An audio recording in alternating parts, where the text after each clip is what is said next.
Good morning students, welcome to online classes. Class +2 में हम second unit start कर रहे हैं जिसको हम इंक्लूड करते हैं जेनेटिक्स में, और इसका फर्स्ट चैप्टर है यानी कि हमारी बुक सेकेंड यूनिट का 6th चैप्टर है principle of inheritance and variation. तो सबसे पहले हम बात करते हैं जेनेटिक्स की। What is genetics? Genetics is the study of inheritance and variation in organisms. जब हम ऑर्गेनिजम्स में इनहेरिटेंस और वेरिएशंस को स्टडी करते हैं तो उसे बोलते हैं जेनेटिक्स।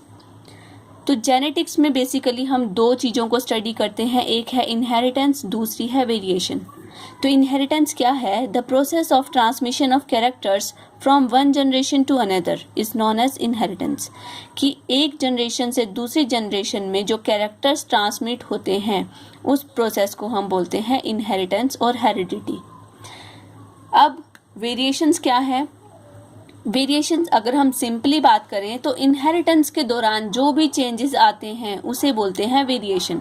तो these are the differences shown by the individuals of a species and also by the offsprings of the same parent are called variation. हमें पता है कि हर एक स्पीशीज की अपनी ही इंडिविजुअलिटी है। हर एक ऑफस्प्रिंग जो कि एक ही पेरेंट के इतने सारे ऑफस्प्रिंग हैं तो सबके ही कैरेक्टर्स कैसे हैं? डिफरेंट हैं। तो वो क्या है? बेसिकली वेरिएशंस हैं। और कैरेक्टर्स हैं, कुछ एक कैरेक्टर्स हैं जो सिमिलर होते हैं। आप जैसे ह्यूमन बींग्स हैं, ह्यूमन बींग्स के जो ऑफस्प्रिंग्स हैं वो ह्यूमन्स ही बनते हैं। जो हमारे काऊ है, काऊ के ऑफस्प्रिंग काऊ ही बनेंगे। कैट है, कैट के ऑफस्प्रिंग कैट ही बनेगी। तो उसमें क्या है, जो कैरेक्टर्स हैं वो ट्रांसमिट हो रहे हैं। और अगर हम इसमें पर्टिकुलर इनहेरिटेंस की बात करते हैं तो इनहेरिटेंस में भी क्या है कि जो कुछ एक कैरेक्टर्स आपके ऐसे होंगे जो आपके पेरेंट्स के अंदर हैं, ठीक है, और कुछ एक कैरेक्टर्स आपके पास अपने ग्रैंड पेरेंट्स से भी ट्रांसमिट हुए हैं। तो वो क्या है, जो कैरेक्टर्स हैं वो आगे आए हैं, लेकिन वो कैरेक्टर्स एज इट इज़ आपके अंदर नहीं आए हैं, उनके अंदर कुछ एक चेंजेस हुए हैं जिनको हम इंक्लूड करते हैं वेरिएशन। और इन्हीं दोनों चीज़ों को अगर कंबाइनली हम स्टडी करते हैं तो उसको हम इंक्लूड करते हैं जेनेटिक्स में। फादर ऑफ जेनेटिक्स हैं ग्रेगर जॉन मेंडल, ठीक है। ये आपने छोटी क्लासेस में भी पढ़ा होगा कि ग्रेगर जॉन मेंडल बहुत फेमस जो पर्सन है वो रहे हैं जिनका बहुत ही ज़्यादा योगदान रहा है जेनेटिक्स में, और इनके बारे में हम आगे और ज़्यादा डिटेल में पढ़ेंगे। तो इन्हें फादर ऑफ जेनेटिक्स माना जाता है, इनकी बहुत ज़्यादा कंट्रीब्यूशन रही है। इसके पहले ग्रेगर जॉन मेंडल से पहले ही जो हेरिडिटी है इसके बारे में बहुत सारे व्यूज़ हैं। तो कुछ एक थ्योरीज हैं, इसको वैसे ही आपके सिलेबस में इतनी ज़्यादा इंक्लूडेड नहीं है, लेकिन कई बार कुछ कॉम्पिटिटिव एग्ज़ाम्स में थ्योरीज और किसने वो थ्योरी प्रपोज की है ये पूछ लिया जाता है। तो थोड़ा सा हम इसको डिस्कस कर लेते हैं कि क्या क्या व्यूज़ रहे हैं ग्रेगर जॉन मेंडल से पहले भी हेरिडिटी को लेकर। तो सबसे पहले जो थ्योरी आती है वो है हमारी moist vapour theory. This theory was proposed by Pythagoras. Pythagoras ने इनको दिया था 580 to 500 BC बिफोर क्राइस्ट। इन्होंने थ्योरी दी थी। He said each organ of animal produce vapours and new organisms was formed by combination of different organs। ये कहते हैं कि जितने भी ऑर्गेनिजम्स होते हैं उनकी बॉडी से कुछ एक वेपर्स निकलते हैं, और वही जो वेपर्स होते हैं वो डिफरेंट ऑर्गन्स में कंबाइन होकर न्यू ऑर्गेनिज्म प्रोड्यूस करते हैं। तो इस थ्योरी को बोलते हैं मॉइस्ट वेपर थ्योरी। इसके बाद एक थ्योरी आती है फ्लूइड थ्योरी। ये दी थी एरिस्टोटल ने 384 to 322 BC। ही सेड कि जो मेल्स होते हैं, जो मेल्स हैं, मेल्स की बॉडी के अंदर प्यूरिफाइड ब्लड होता है जिसको हम इंक्लूड करते हैं मैन सीमेन, या इसको मैन सीमेन बोलते हैं। और जो फीमेल्स होती हैं, फीमेल्स की बॉडी के अंदर मेंस्ट्रुअल फ्लूइड बनता है, ठीक है। इनकी बॉडी में प्यूरिफाइड ब्लड है मैन सीमेन की फॉर्म में, और फीमेल्स में मेंस्ट्रुअल फ्लूइड बनता है जो रिप्रोडक्टिव ब्लड है, जो इतना प्योर नहीं होता, मतलब मैन के सीमेन की तरह प्योर नहीं होता। यही जो रिप्रोडक्टिव ब्लड है यही कोआगुलेट करके क्या करता है, फीमेल की बॉडी में एम्ब्रियो फॉर्म करता है। ऐसा इस थ्योरी का मानना था। फिर एक थ्योरी आती है परफॉर्मेशन थ्योरी। जो ल्यूवेनहुक थी उन्होंने सबसे पहले ह्यूमन स्पर्म को ऑब्जर्व किया था माइक्रोस्कोप के अंदर, अपना माइक्रोस्कोप इन्होंने बनाया था। सबसे पहली बैक्टीरियल सेल भी इन्होंने ही ऑब्जर्व की थी, ह्यूमन स्पर्म भी इन्होंने ऑब्जर्व किए थे। तो इन्होंने 1632 to 1723 इनका टाइम पीरियड है। ये जो थ्योरी थी preformation theory, it was given by Swammerdam. He said one of the sex cells or gametes, either sperm or egg, contain within itself the entire organism in perfect miniature form and it was called as homunculus. इन्होंने कहा था कि जो sex cells होती हैं, चाहे वो sperm हो या एग हो, उनके अंदर एक ऑर्गेनिज्म का एक छोटा सा मिनिएचर की फॉर्म में कोई ऑर्गेनिज्म एग्जिस्ट करता है और उसे बोलते हैं होम्युनक्यूलस. और वही बाद में डेवलप होकर क्या फॉर्म करता है, कोई भी इंडिविजुअल फॉर्म करता है. तो ऐसा इस थ्योरी का मानना था.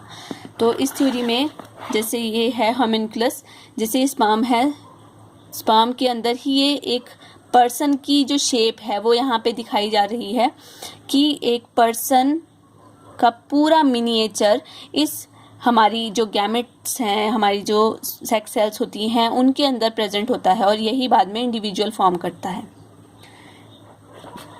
एक थ्योरी आई थी एपिजेनेसिस की. It was given by Wolff 1738 to 1794. बस आपको याद रखना है कि कौन सी थ्योरी थी और किसने दी थी. आप ये भी याद रख सकते हैं थोड़ा बहुत कि उन्होंने बोला क्या था, क्योंकि ये जो व्यूज़ हैं ये हाइपोथेटिकल व्यूज़ थे और इनका कोई भी ऐसा कोई प्रमाण नहीं मिला है. वो हमें पता ही है कि आगे ये चीज़ें हम लोग किस चीज़ से बने हैं.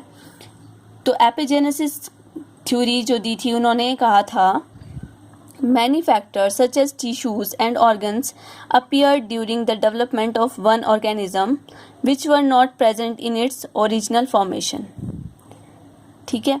इसके बाद जो दूसरी थ्योरी है वो है हमारी पैनजेनेसिस की थ्योरी. ये दी थी चार्ल्स डार्विन ने 1868 में.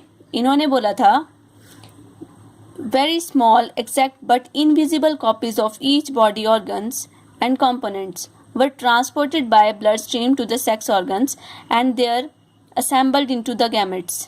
Upon fertilization, gemmules of opposite sex were added, hence young ones has a blend of penguins, hence with characters of both the parents. इन्होंने कहा कि एग्जैक्टली छोटे छोटे इनविजिबल कॉपीज होती हैं जो कि हमारी बॉडी ऑर्गन्स में प्रेजेंट होती हैं. ठीक है, उन्हें बोलते हैं जेम्यूल्स. ठीक है, और ये सारे जो जेम्यूल्स होते हैं वो ब्लड स्ट्रीम के थ्रू ट्रांसपोर्ट होते हैं और सेक्स ऑर्गन्स में जाकर डिपॉजिट हो जाते हैं और वहाँ पे गैमेट्स बनते हैं. और गैमेट जो हैं ये हमारे जेम्यूल्स हैं, ऑपोजिट सेक्स के जेम्यूल्स फर्टिलाइज होके ही यंग वन प्रोड्यूस करते हैं. तो एक तरह से आगे जाके क्या होता है, जो ऑर्गेनिज्म बनता है, यंग वन बनता है, उसके अंदर दोनों ही पेरेंट्स के कैरेक्टर्स होते हैं क्योंकि वो मिक्सिंग से बना है. तो ये ऑलमोस्ट ये थोड़ा बहुत करीब थे जो एग्जैक्टली था.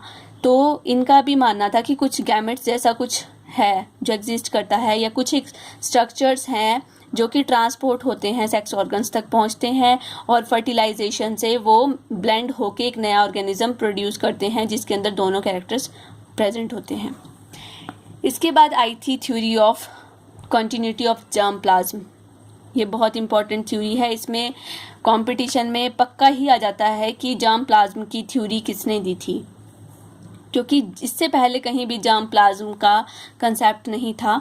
इन्होंने कहा था अगस्ट जो विजमैन थे 1889 में इन्होंने ये थ्योरी दी थी. He use the term germ plasm for reproductive cells. इन्होंने रिप्रोडक्टिव सेल्स के लिए जर्म प्लाज्म टर्म यूज़ की थी और जो हमारी बॉडी की नॉर्मल सेल्स होती हैं उनके लिए टर्म यूज़ की थी सोमैटोप्लाज्म. वो हमें पता है हमारी जर्मिनल सेल्स होती हैं और सोमैटिक सेल्स होती हैं. जो जर्मिनल सेल्स हैं वो हमारी रिप्रोडक्टिव सेल्स होती हैं. तो यहाँ से जो कंसेप्ट आया था जर्म प्लाज्म का वो दिया था विजमैन ने.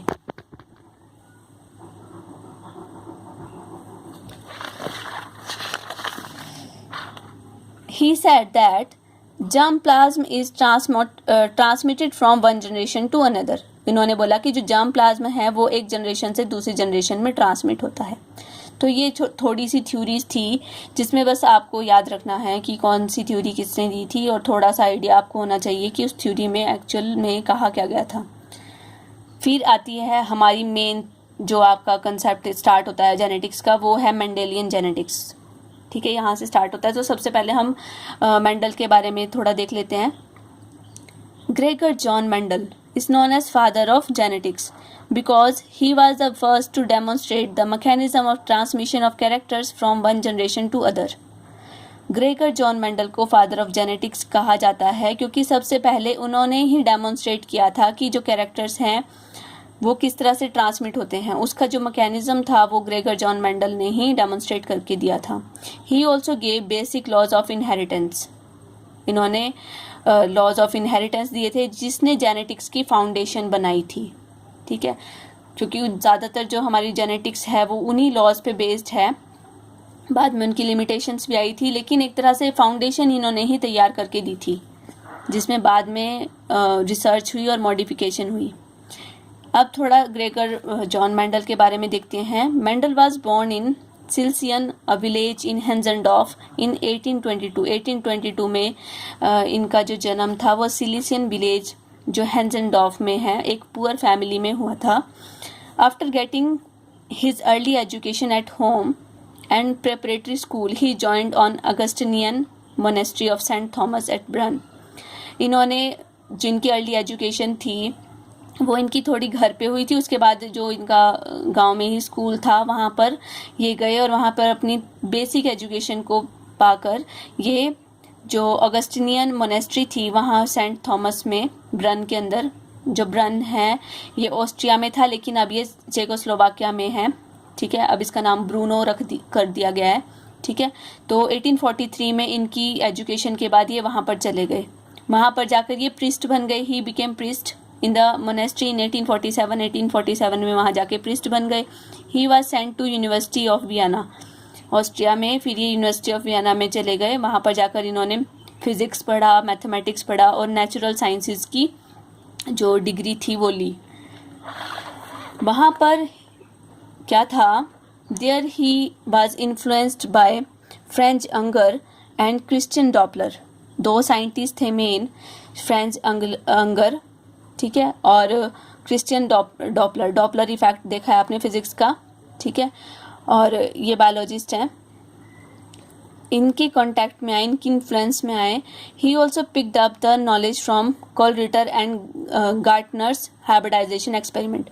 ये दो जो साइंटिस्ट थे ये लोग क्या कर रहे थे, ये प्रोफेसर्स थे वहाँ पर और ये हाइब्रिडाइजेशन एक्सपेरिमेंट कर रहे थे। तो इनसे भी इन्होंने इंस्पिरेशन ली और इनके कांटेक्ट में से ज़्यादा इन्फ्लुएंस्ड हुए और उसके बाद ये वापस आ गए ब्रूनो में। ठीक है, 1854 में वापस आए और वहाँ पर इन्होंने प्रीस्ट के बतौर प्रीस्ट वहाँ पे काम किया और एज ए टीचर एक हाई स्कूल में काम किया। फिर उसके बाद इन्होंने क्या किया, 1857 में अपना एक्सपेरिमेंट स्टार्ट कर दिया पीस के ऊपर। 2 साल तो इनको अपनी जो पीस की जितनी वैरायटीज इन्होंने ली थी उन वैरायटीज़ को इकट्ठा करने में इनको 2 साल लगे। और इनके जो एक्सपेरिमेंट था वो बाय चांस नहीं था, क्योंकि ज़्यादातर जो एक्सपेरिमेंट साइंस में हुए हैं वो बाय चांस हुए हैं, सेरेंडिपिटी के थ्रू हुए हैं। लेकिन इनके जो एक्सपेरिमेंट्स थे वो बाय चांस नहीं हुए थे। इनके पूरी कैलकुलेशंस के साथ ही इन्होंने पूरा फॉर्मेट बनाया, उस तरह से पूरा सोच के और उस तरह से एक्सपेरिमेंट किया और कैलकुलेशंस की। उसके बाद क्या हुआ, जब इन्होंने अपना एक्सपेरिमेंट किया पीस के ऊपर, तो he presented data and conclusion derived from his experiment in a paper entitled experiment in plant hybridization. उसके बाद इन्होंने क्या किया, जो इनका पूरा डाटा था, कंक्लूजन थी, अपने एक्सपेरिमेंट को इन्होंने एक्सपेरिमेंट इन प्लांट हाइब्रिडाइजेशन के नाम से ब्रन नेचुरल हिस्ट्री ऑफ सोसाइटी में 1865 में जाकर वहाँ पर इन्होंने प्रेजेंट किया वहाँ पर जाकर। तो ये ईयर पूछा जाता है कि इन्होंने अपना जो एक्सपेरिमेंट था वो कौन सी सोसाइटी को दिया था। तो ब्रन की थी नेचुरल हिस्ट्री सोसाइटी थी और 1865 में इन्होंने दिया था। और 1865 के बाद 1866 में इनका जो एक्सपेरिमेंट था उसको पब्लिश किया गया था annual proceeding of natural history society में। ठीक है, फिर इसके बाद क्या हुआ, उस टाइम पे डार्विन की एवोल्यूशन थ्योरी चली हुई थी और बहुत सारे जो साइंटिस्ट थे, नेगेली वगैरह, वो सारे अपने एक्सपेरिमेंट्स में ही बिजी थे। और इनका जो इन्होंने एक्सपेरिमेंट्स प्रेजेंट किए इनको इग्नोर किया गया वहाँ पर जाकर, अननोटिस्ड रहा इनका जो काम था और अप्रिशिएटेड था 34 ईयर्स तक। तब ये बहुत ज़्यादा डिप्रेस्ड हो गए थे आकर और उसके बाद किडनी डिसऑर्डर से 1884 में इनकी डेथ हो गई थी। उसके बाद क्या हुआ, 1900 में 3 बायोलॉजिस्ट थे, उन्होंने इंडिपेंडेंटली काम करा। ये बायोलॉजिस्ट थे, इनके नाम आपको बहुत अच्छे से याद रखने हैं क्योंकि बोर्ड के एग्जाम्स में ये पूछे जाते हैं कि who rediscovered the Mendel work, कि जो मेंडल का काम था उसको किसने रीडिस्कवर किया था। 1884 में इनकी डेथ हो गई थी। उसके बाद 1900 तक इनका जो काम था नोटिस रहा डेथ के बाद भी। और अगर हम यहाँ से कैलकुलेट करें 1866 से, तो 34 साल तक नोटिस रहा इनका काम। तो 3 साइंटिस्ट बायोलॉजिस्ट थे, ह्यूगो डिवरीज थे हॉलैंड के, कार्ल कॉरेंस थे जर्मनी के, और एक थे हमारे एरिक वॉन शर्मैक, ये थे ऑस्ट्रिया के। इन तीनों ने इंडिपेंडेंटली काम किया हेरिडिटी के ऊपर, और इनके पास जो रिजल्ट्स आए वो सेम थे जो कि मेंडल ने डिस्कवर किए थे। तो उसके बाद जो मेंडल का वर्क था वो लाइमलाइट में आया, और 16 साल के बाद, उनकी डेथ के 16 साल के बाद, उनको उनकी कंट्रीब्यूशन के कारण फादर ऑफ जेनेटिक्स डिक्लेयर किया गया। तो ये था ग्रेगर जॉन मेंडल के बारे में। फिर जो इनका काम था, उन्होंने अपने प्लांट, जो उन्होंने एक्सपेरिमेंट किया था वो पी प्लांट के ऊपर ही क्यों किया, तो कुछ एक रीजंस थे, और ये रीजंस भी बोर्ड में बहुत पूछे जाते हैं कि what were the reasons for selection of P plant by Mendel for his experiment. तो यहाँ पर जो पी प्लांट है उसको चूज करने के कुछ एक रीजंस रहे थे। Mendel choose P plant for his experiment because normally P plant was self fertilising, क्योंकि जो पी प्लांट होता है वो बंद रहता है और वो सेल्फ फर्टिलाइजेशन उसके अंदर हो सकती है, वो बहुत कॉमन है, ठीक है। तो उन्होंने स्टार्टिंग में जब उनको प्योर ट्रेड्स चाहिए थी, तो उस प्योर ट्रेड्स पाने के लिए उनको सेल्फ फर्टिलाइजेशन करने की ज़रूरत पड़ी। तो जो ये पी प्लांट है वो सेल्फ फर्टिलाइजेशन इजीली कर सकता था, तो इस एक तो ये कारण रहा। दूसरा था कि जो पी प्लांट है वो इजीली कल्टीवेट कर सकते हैं, और एनुअल प्लांट है तो एक ही सीजन में इसकी जितनी भी स्टेजेस हैं उसको ऑब्जर्व किया जा सकता है।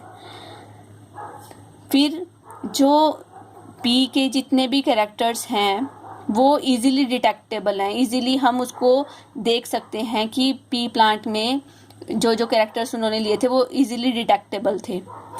फिर अगर सेल्फ फर्टिलाइजेशन भी हो सकती है, इसमें कॉमन है, और क्रॉस पॉलिनेशन भी कर सकते हैं। अगर बाद में उनको ट्रेड्स चेंज करनी है, मिक्स करनी है, हाइब्रिड बनानी है, तो क्रॉस पॉलिनेशन भी बहुत इजीली हो जाता है इसके अंदर, और फर्टिलाइजेशन भी इजीली हो जाती है।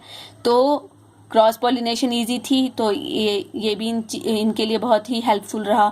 इसके बाद जो फ्लावर्स हैं वो बायसेक्सुअल है, एक ही फ्लावर के अंदर दोनों ही हमारे पास सेक्स ऑर्गन्स मिलते हैं। फिर जो एक पी प्लांट होता है उसमें बहुत सारे सीड्स प्रोड्यूस हो जाते हैं, तो इससे ये भी एक बेनिफिट का ही पॉइंट रहा मेंडल के लिए। तो ये कुछ एक मेन पॉइंट्स रहे कि इन्होंने पी प्लांट ही सिलेक्ट किया, और इन्होंने क्या किया, 7 पेयर्स ऑफ कॉन्ट्रास्टिंग कैरेक्टर्स को सिलेक्ट किया। अब वो 7 पेयर्स कौन कौन से हैं ये भी एग्जाम में पूछा जाता है कि मेंडल के कौन कौन से कैरेक्टर्स हैं, कौन कौन से उन्होंने कॉन्ट्रास्टिंग कैरेक्टर्स लिए हैं। कॉन्ट्रास्टिंग का मतलब है 2 ऑपोजिट कैरेक्टर्स जो एक ही जीन से प्रोड्यूस होते हैं, मतलब एक जीन के बहुत दोनों एलील्स प्रोड्यूस कर सकते हैं। वो हम और आगे डिस्कस करेंगे कि जीन्स क्या होते हैं, एलील्स क्या होते हैं। जैसे स्टेम की हाइट है वो टॉल भी हो सकती है, ड्वार्फ भी हो सकती है, तो ये कैरेक्टर लिया। तो दोनों कैसे हैं, कॉन्ट्रास्टिंग कैरेक्टर्स हैं, ऑपोजिट कैरेक्टर्स हैं। जो टॉल है वो डोमिनेट करता है ड्वार्फ के ऊपर। ड्वार्फ कैसा है कैरेक्टर है, एक रिसेसिव कैरेक्टर है। अब जैसे इसका लॉज हम पढ़ेंगे, तो मेंडल ने देखा कि कुछ एक कैरेक्टर्स हैं जो कि दूसरे को छुपा देते हैं और खुद एक्सप्रेस हो जाते हैं। जो कैरेक्टर्स खुद को एक्सप्रेस कर सकते हैं उन्हें बोलते हैं डोमिनेटिंग कैरेक्टर्स, और जो छुप जाते हैं दूसरे की प्रेजेंस में वो होते हैं रिसेसिव कैरेक्टर्स। तो स्टेम की हाइट है टॉल और ड्वार्फ इसका रिसेसिव कैरेक्टर है। फ्लावर की पोजीशन एक्सियल और टर्मिनल, टर्मिनल है रिसेसिव और एक्सियल है डोमिनेंट। फ्लावर की कलर की बात करें तो वॉयलेट है डोमिनेंट और रिसेसिव है वाइट। इसी तरह से पोड शेप वो है इनफ्लेटेड, और यहाँ पे है रिसेसिव है कंस्ट्रिक्टेड, इन्फ्लेटेड है मतलब एंटायर है, फुल है, कंस्ट्रिक्टेड इन्फ्लेटेड है मतलब एंटायर है, फुल है, ठीक है, कंस्ट्रिक्टेड है ब्रिंकल्ड जैसा है, ठीक है। पोर्ट का कलर है ग्रीन और रिसेसिव कैरेक्टर है येलो। सीड की शेप है राउंड, अगर गोल है सीड तो वो कैसा है, डोमिनेटिंग कैरेक्टर है, और अगर वो है रिंकल्ड तो वो कैसा है, रिसेसिव कैरेक्टर है।